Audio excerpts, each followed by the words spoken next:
Müharibə əlilləri və şəhid ailələri mülkiyyət hüquqlarının qeydiyyatı ilə bağlı sənədlərə görə rüsumdan azad edilir.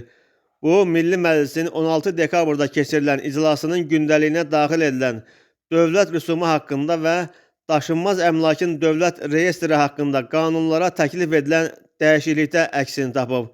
Daşınmaz əmlakın dövlət reyestri haqqında qanunun 6-cı və Dövlət rüsumu haqqında qanunun 26-cı maddələrində daşınmaz əmlaka mülkiyyət və digər əşya hüquqlarının dövlət qeydiyyatına alınması ilə bağlı sənədlərin verilməsinə görə tutulan dövlət rüsumunun dərəcələri müəyyən edilir.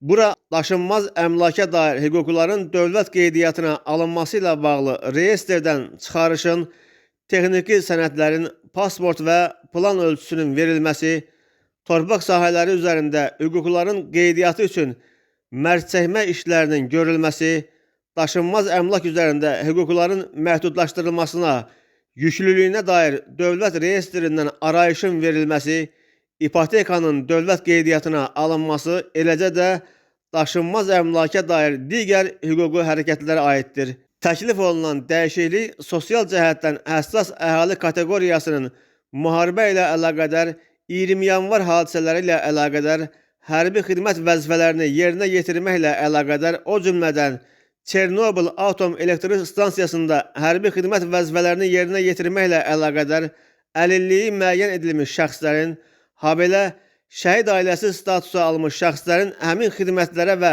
hüquqi hərəkətlərə görə dövlət rüsumundan azad olunmasını nəzərdə tutur.